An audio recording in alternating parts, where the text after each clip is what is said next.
Hello, everybody. Welcome to another episode of the Thriving Adoptees podcast. Today, I'm delighted to be joined by Jodi Jackson Tucker, sometimes known as JJT to a few of her friends. And listeners, you're in for a real treat today because Jodi is absolutely lovely. A diamond, like the Thriving Adoptees diamond, a lovely diamond. So, welcome to the show, Jodi. Hey, Simon. Thank you for having me on your show. I'm very excited and humbled and a little bit nervous. You have a Oh. big viewership. I was just telling my husband, you got to be quiet. This man's recording me and he's a big deal. So, Yeah. Yeah, we're coming up on 600 episodes. wow. God bless you. That is awesome. That's a lot of work That, and that, faithfulness. that is a lot of sticking at it. Yes. Tenacity, Yes. Yes. persistence, all Yes. good stuff. So, ladies and gentlemen, boys and girls, Jodi is mum to eight, got eight kids, five through adoption. Is that right? That is Right. Yeah. correct.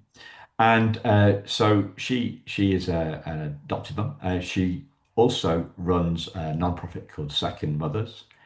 And before that, you were at CAFO, which is the Christian Alliance for Orphans. Correct. So a huge, um, a huge bank of wisdom to dive into today. So without further ado, let's dive straight into that. So, what does thriving mean to you, Jodi? What comes to mind when you hear that word? I've thought so much about that question, Simon, because honestly, isn't this the struggle of so many people in our world today? We're all trying to thrive, are we not? And Indeed. I think the reason we're talking about this concept about thriving is because the way our society has accelerated and things have gotten faster and faster and faster with technology and the way we all live these days, connected but not connected. Um, I think the basic way that we've been formed and created to thrive, which is in connection with other people and with nature and fulfilling our purpose. I think a lot of us have strained uh, by the pressures of the world and kind of moved away from thriving. So, you know, thinking about thriving, I have to get up every day and work on that. Yeah. And I really think all of us do. I don't think that's specific in any way to the adoption community. It's the state of our humanity now. We've lost touch with each other, and so we've moved away from what I believe are the things that drive thriving. Yeah. So, so much there, right? So much there.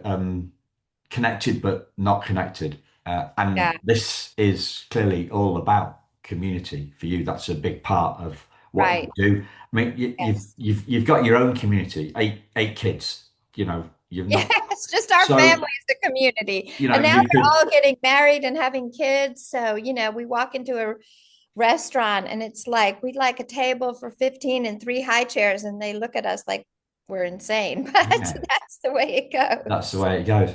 Yeah. So with 10 of you, eight kids and just you and your husband, that's not a soccer team. So I guess is there a grandchild that's old enough to kick a football yet? Oh, yes. Okay, right. So you can have a soccer team now, right? You can have a Yes, soccer I team at can. the level. Yes, there's a lot of poor kicking of the ball going on in the backyard at Nana's house. Okay, you're a They're Nana. little. It's still being poorly kicked, but we'll see. You'll see.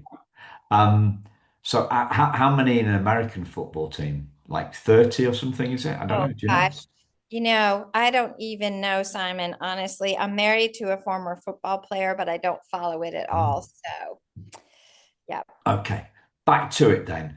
So you said that you work at it every morning. What Yes. what does that work look like for you, Jody?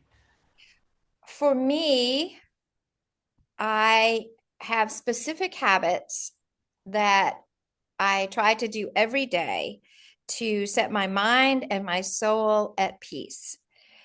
I do not sleep with my phone in my room anymore, and I sleep so well.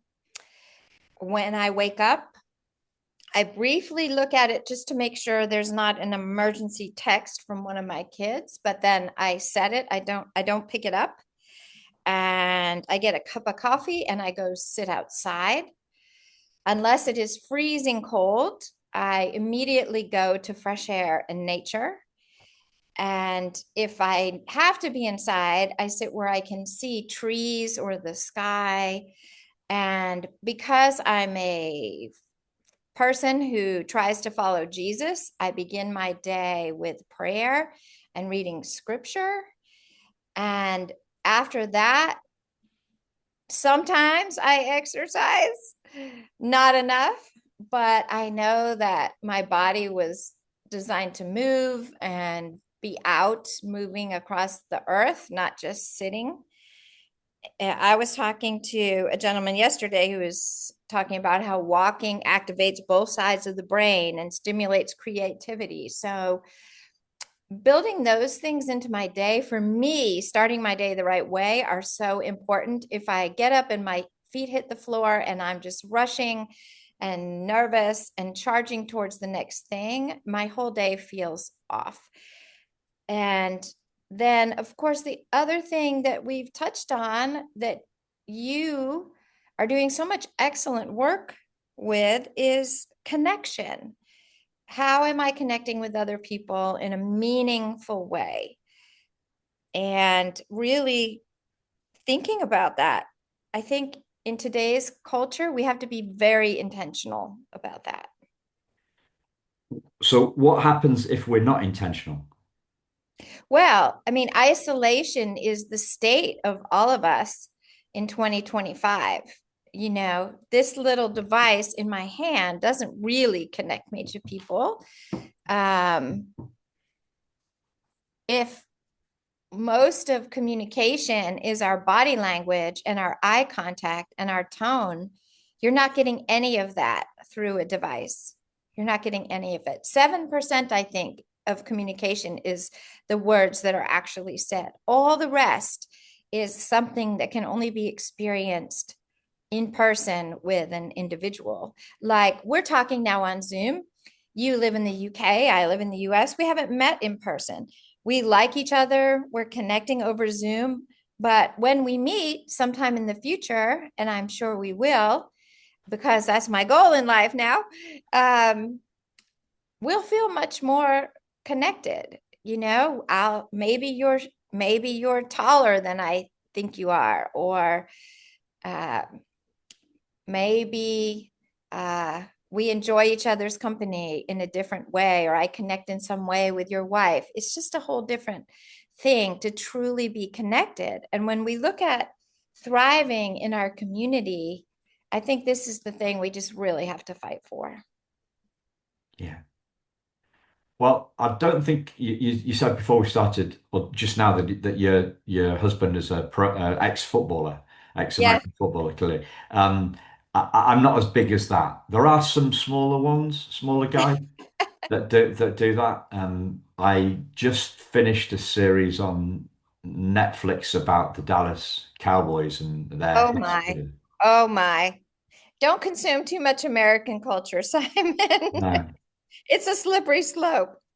yeah. I mean, it was a good show. I enjoyed it.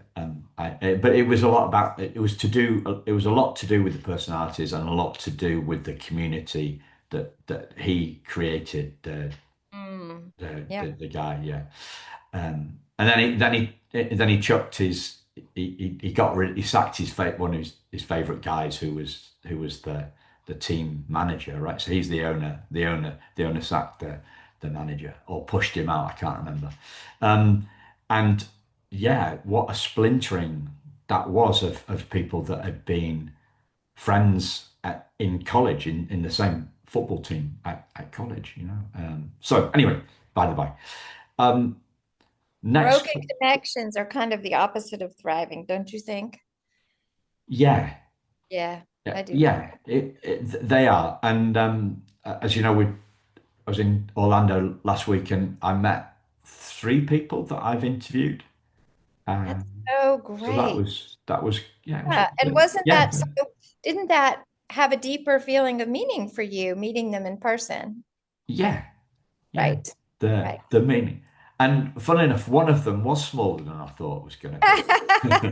um, so yeah, meaning and space and not the words. You said something like 7% of communication is the 7% words. of communication is the words, and all the rest are nonverbal things, our tone and our body language that can't be understood through a screen.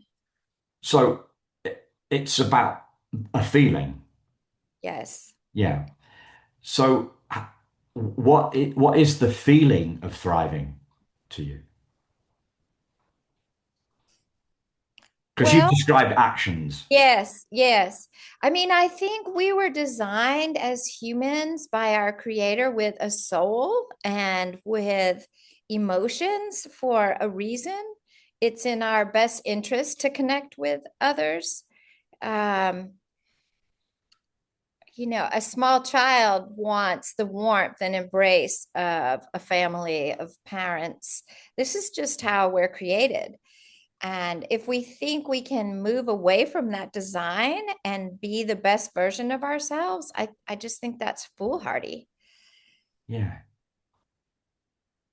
You talk about embrace, and as soon as you did that, for some reason, a thought popped up of about me and my wife, and because we used to work together, right? So we met together in work back in well, yeah, early 90s, and and I used to. So there was me, there was my wife, the lady Lynn that's now my wife, and there was another woman called Karen, and we were kind of a tight team of three of us at work. And I used to bristle slightly when touched. Mm, And when you said about embrace, I thought about that. I thought about that bristling, and then the creative part of my brain can go straight to, okay, so that's something to do with uh, being touched by a strange body. right. In Yeah, infancy. in infancy. Yes. Yeah, and I think that's one of the challenges when you've got a creative brain is it can go straight to that stuff, right? Hmm. So it can and so and it can put I can point my finger. Oh, that's a trauma response. But not trauma response. That's a response Yes. from Of being touched early by. attachment. Yeah. Yes. Did you have any? I mean, because I know you adopted older kids, didn't you? If I remember. I adopted one infant, and it's interesting that we're talking about this because she struggles with that feeling of being touched, and I do attribute it to her very early infancy because she was born as a preemie, and she was in the neonatal intensive care unit and hooked up to a bunch of machines. And I'm there, the lady who's adopting her, and I'm so eager to hold her and rock her and feed her. And back in those days, we didn't have the science that we now have around the baby's need for that kind of tactile stimulation. And so the hospital literally told me I was holding her too much. And then I needed to put her down and put her back and, just sort of leave her be. So here's this vulnerable little baby, just lying there exposed in this, box, this plastic box in the hospital. And of course, we know now, we think about it now, she's 30 years old, and we think, well, how ridiculous is that we thought that was the way to do it, but we didn't really know the things that we know now. And so um, even in those very infancy early stages, everything that happens to a child when it's born is so significant and important. we think it isn't, but it is. And, um, to this day, I have to say to my daughter, can I have a hug? Of course, I still want to hug her, right? But um, it's something she's had to overcome a little bit. She's Yeah, married now and she has a son, and, you know, obviously she's thriving now. She's doing awesome, but it was hard for her. yeah. Yeah. As you were describing that story, I just thought, that there was the doctor or the nurses Yes. went to a book or produced a calculator and said, okay, Jody, Mrs. Jackson Tucker, you've had 4 minutes 20 seconds now. Exactly. How did you know? Uh, They would time it. how would they know? Were they there with the stopwatch, or Yes. or was it just they wanted to go on their uh, tea break, coffee break, right? They wanted to go on the coffee break. Well, and you know what? Now that you're saying that, Simon, what they would say is like after 5 minutes, um, her heart rate is going up or something. But actually, I'm thinking now that was probably a good thing, right? She's responding to being touched, to being rocked, to being cuddled. Like it's just so interesting what we've learned now about human development and attachment that I think all of us in this space, can really heed. And of course, now things are different, and volunteers go to these places and rock the children when the nurses can't. And, thank goodness we've evolved from that place. Yeah, So much has changed, but we can't know during early infancy for a lot of adults like my daughter and you and others. Um, it's one of those things that they thought they were doing their best, right? They were doing their best to yes, care. Yeah, yeah. yeah, Um, Everybody's kind of doing their best, aren't they? right. All the time. One of the things I find myself talking about quite a lot these days is that it's unfair to judge 20th century parenting on 21st century trauma knowledge, Mm, mm. and yet we Wow. do. Like, That'll preach, Simon. That is good. That is a good word. like that. Body keeps the score. Yes, we didn't have That it. We didn't know. how old do you think that? How long ago do you think that book was published?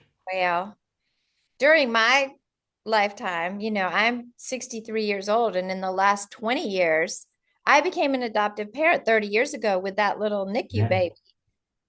I didn't know anything. Well, 30 years ago, you're 2 years after the primal wound is published, right? Mm.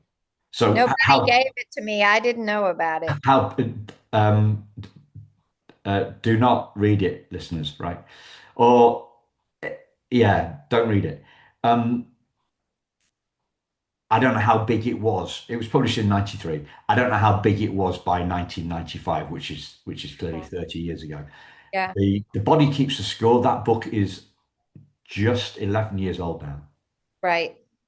So, you know, I want to go back to the feeling of thriving and that the feeling, and you talked a lot about your morning routine. So what is the feeling that is what or the feeling, the dominant feeling or feelings?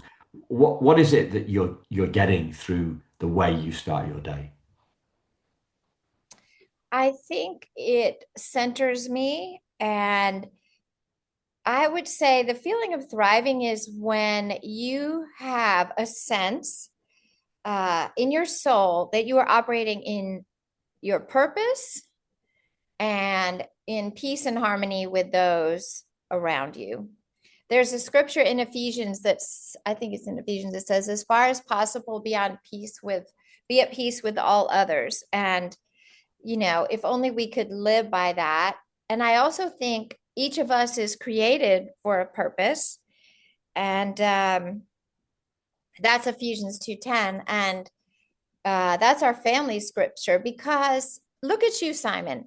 I know you haven't had this career or job or purpose or calling on your life all your life, right? but you started doing this show, and look at all the people who've been impacted by this show. You are operating in your gift, and you are operating in your purpose. You are doing the thing.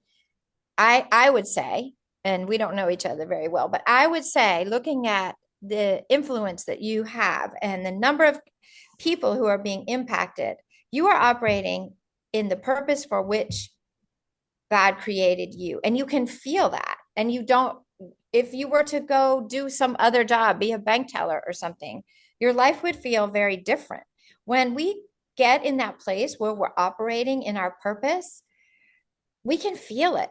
We feel it in our souls, and we just know, oh, this is the thing.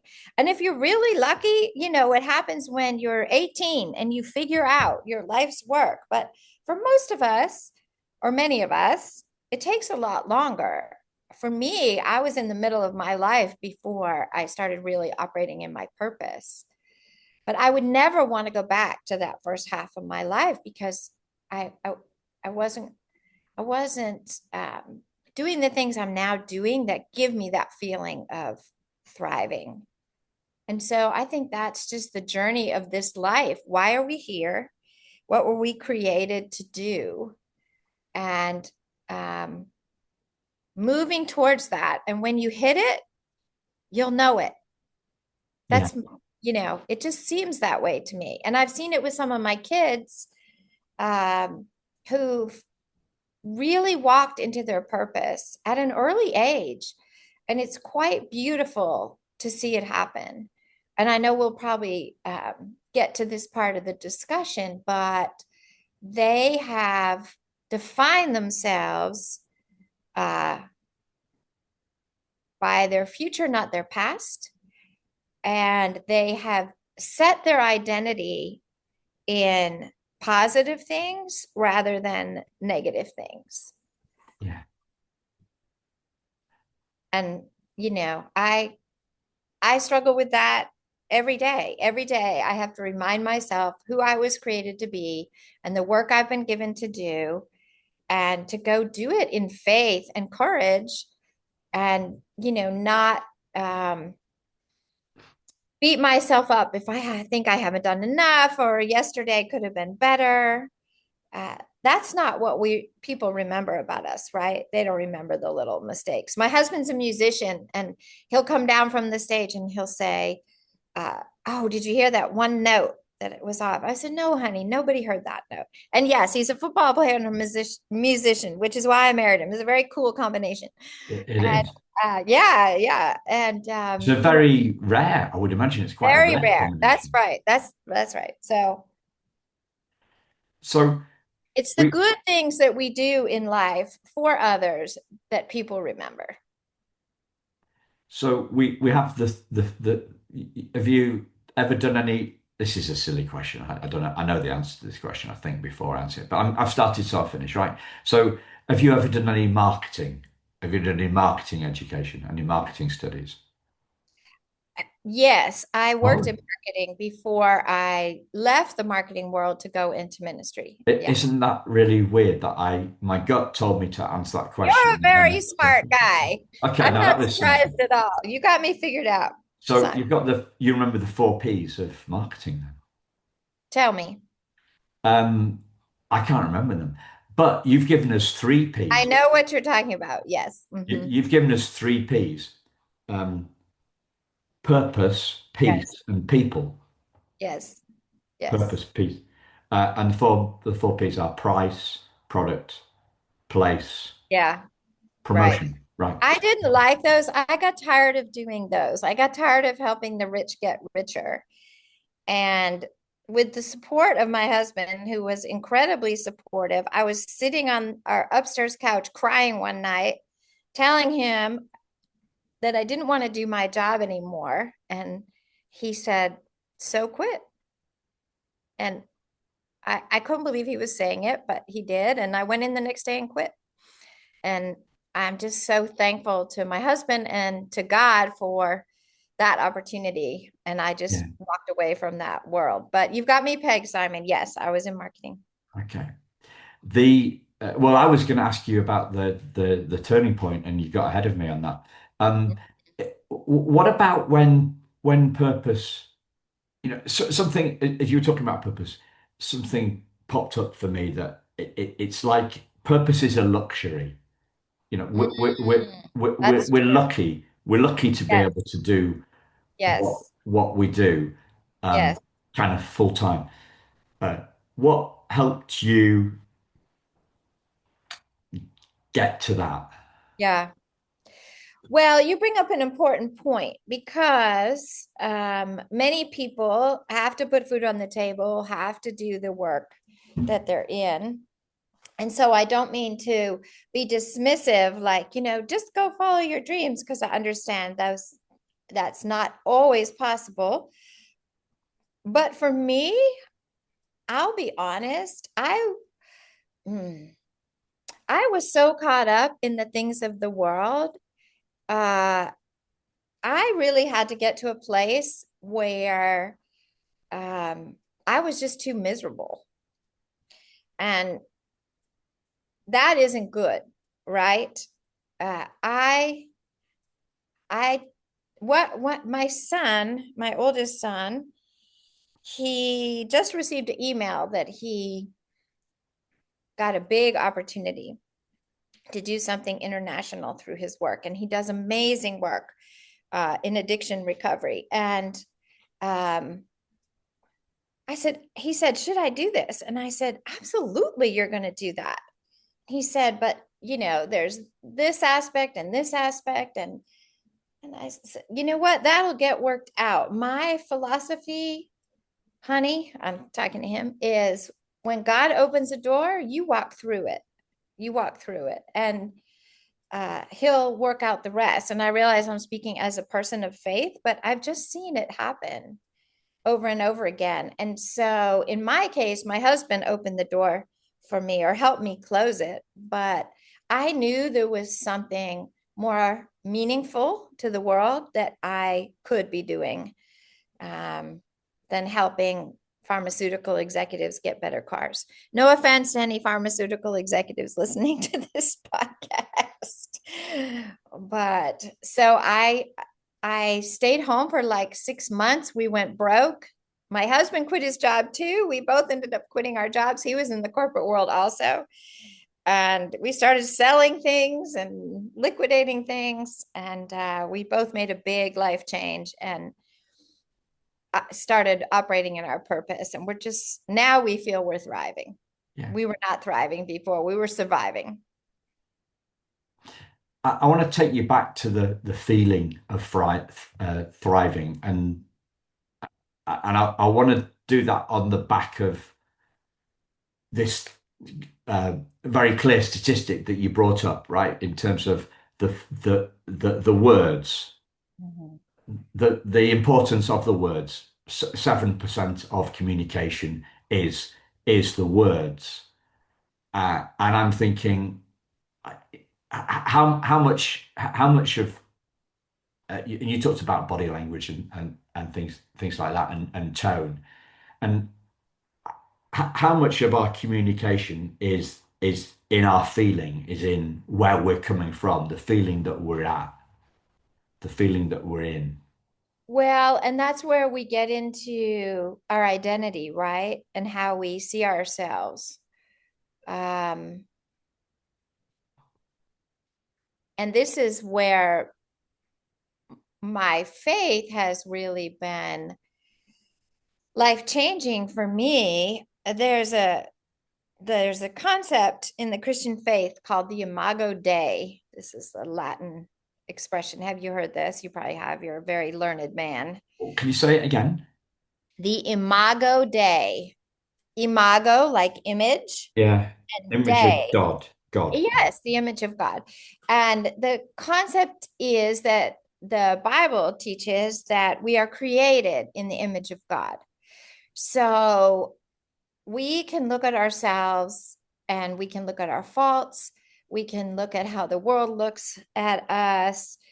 I'm too skinny, I'm too fat, I'm too short, I'm too tall, I have wrinkles, I have gray hair. I'm describing myself now.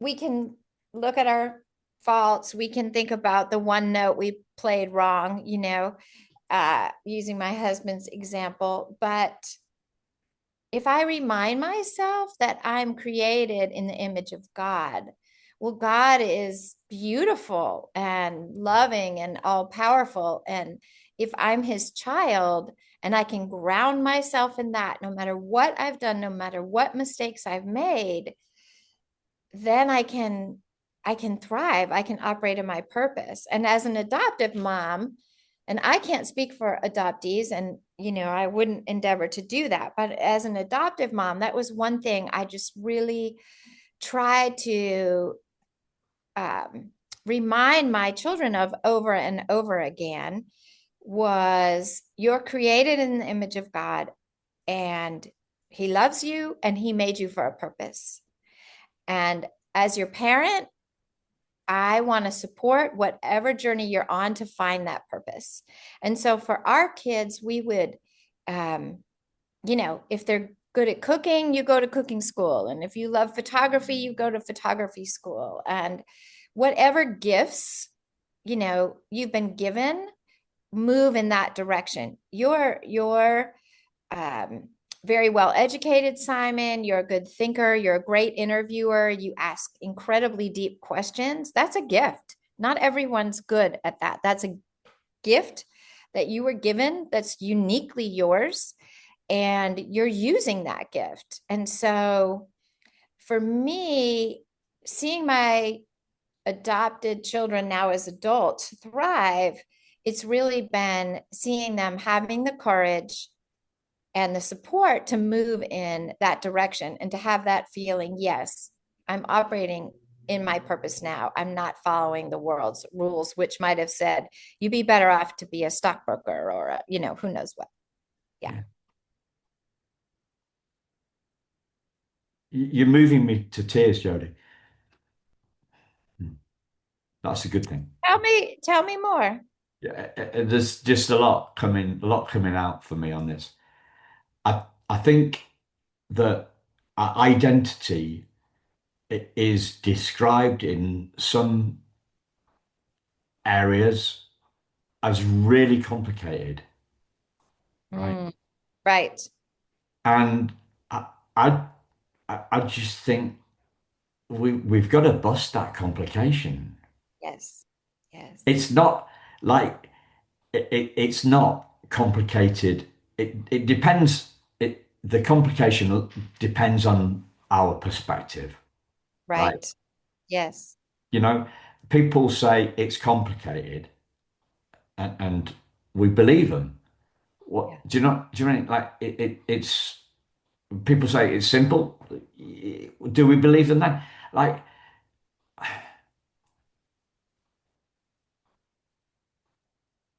the the have you heard of Richard Raw? Yes. He's Yeah. wonderful. Yeah. Yeah. Have you read The Immortal Diamond? I haven't read that, but I can tell you that Richard Rohr knows that he's a child of God and he's Yeah. operating in his purpose. Yeah. Yeah. Yeah.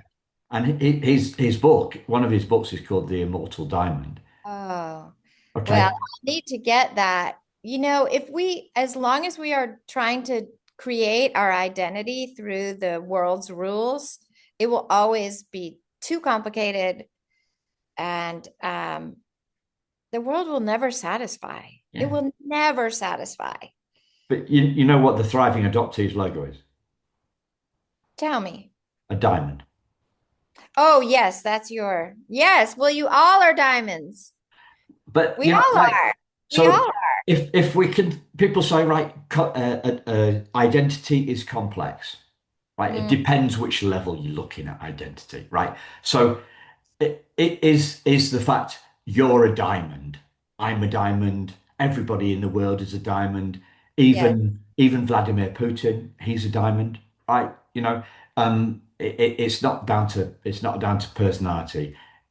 And diamonds get covered in stuff that yes, yeah, right. Um, it is the suggestion, it is the is identity of a child of God. Is that yes, complicated? No, That is not not at all what it complicated. is, right? Okay. Right. So, Carrie, take us on from that. Take you riff on that with me and help cut through this because you were doing it. You were doing it 2 minutes ago anyway. Cut through this. Help the listeners cut through this complexity to get to simplicity and brilliance, right? Well, let's take, since your space is adoption, um, let's take that example. I think part of where we might go wrong in adoption is focusing too much on external circumstances as identity. And I don't know if this happens in the UK, but I can tell you in American culture, which is completely driven by media and external appearance, imagine an adoptee coming into a family. I don't look like my family. I look different. I sound different. Am I going to identify myself by my race or socioeconomics? Am I going to identify myself by how we live? Am I going to identify myself by my birth family or my adoptive family? This is a huge struggle, right? Where do I belong? Where do I fit? Who are my people, right? And am I going to identify myself by my achievements? Uh, my children were so focused on their grades and doing well and showing the world how smart they were. And when my kids got to college, they would be so upset if they got a poor grade. And I would say, honey, nobody will look at your transcript once you graduate. No one will ever ask you in a job interview, what grade did you get in biology? Did you get a B minus or a C plus? Just get the diploma that's needed. And so, these examples could be endless, right? How many likes I get on Instagram. You understand what I'm saying. How many It, listeners I get on the podcast? oh, there we go. Okay, true confessions, Simon. Good job. Good job. Uh, you Not know, enough listeners. Please tell your friends about the Thriving podcast. well, same for me, right? I write books. Why is someone else selling more books than I'm selling? This is what we do to ourselves. And we all, to thrive, we have to put our identity in something internal. All of those things I just named are external. I have children from multiple different races in my family, but we didn't set our identity in race for our family. Um, so we have to, in my case, and I recognize there may be people who don't share my faith, but in my case, it's it's so overwhelmingly evident to me that I am a created being and that the earth was created and that there is an intelligent creator who brought us all to life. And everything in science continues to support that. The more we learn in science, the more we see how we were created. How does the Bible begin? We were created in a garden to eat fruits and vegetables and walk around in the sunshine. All the things we're now told to do, right? Um, so we have to see ourselves as a child of God. And every day I have to tell myself, I'm a child of God. My son, who's going to go do this wonderful international thing, I hope he is walking in his purpose. Um, he's overcome so much in his life, but now at the age that he is walking in his purpose, and he's sharing the message of what he's overcome to bless other people. Why? Because he's not looking at his past as his identity. If he looked at his past as his identity, he'd never get out of bed, much less out of the house. Yeah. Terrible things were done to him, but he sees himself now as a child of God. We are not our story. Correct. We're not. We are the story that was meant to be for us, the purpose for which we were created. And we all have one. And life will come against us, and terrible things do happen to children. And please, please, I don't mean in any way to minimize that. And when I look at people who thrive, and so many adoptees thrive, I mean, you know, all the famous people who are adoptees who've done extraordinary things in the world. They look to the future. They didn't they didn't define themselves by their past or by brokenness or by something hard that happened. I had some traumatic things happen in my childhood. If I defined myself by those things, I wouldn't be talking to you, because I wouldn't be doing the work that I'm doing. Because every day I would think I'm not good enough. And I still fight that. But I have to tell myself I'm a child of God. He created me. This is the purpose he has given me and the work he's given me to do. And if I do that, I will have that thriving feeling. So one of the things that clearly that you're outlining as stops us having the feeling of thriving, right? It is putting our putting our investing our identity in external circumstances. Yes. What Yeah. what other things what other things do you uh, see as obstacles that get in our way of thriving and the feeling of thriving? I think I'm onto something here. Coming on nearly 600 episodes for me to really talk about the feeling of thriving rather than just the Incredible. language of But don't you know it when you feel it? yeah, Right? So that has to be spiritual, because we're struggling to even define it, but we know indeed, it when we indeed, feel it, yeah. right? It's a soul feeling. Um, there's a movie way back about these runners. I think they were British. You probably know this movie. And Chariots of Fire. yes, thank you. Okay. You know, sometimes I bring up examples, and I work with a lot of young people, and they look at me like, what is she talking about? Chariots of Fire. And isn't there a quote from that movie where the runner says, when I run, I feel the pleasure of God. And I've never forgotten that line, because he was in his purpose. He was doing what he was created to do. I can't run like that. And he had the feeling of thriving. He had that feeling. And maybe that's what it is, the pleasure of God. When we're operating as God's children and we're doing the work he gave us to do, we feel his pleasure. I just thought that was a beautiful, It beautiful is. line. And I was young when I heard it, and it stuck with me. Yeah. But it stuck with you, but it didn't turn you into a runner. It didn't turn me into a runner. You found your soul feeling Yes. in different Yes. spaces. Yeah. Yes. Yeah. Yes. I remember doing the first like the first kind of athletics thing at school, summer in the summer term. So it kind of starts in when it starts. So April starts in April. And so the sport in the UK, probably the same in the States.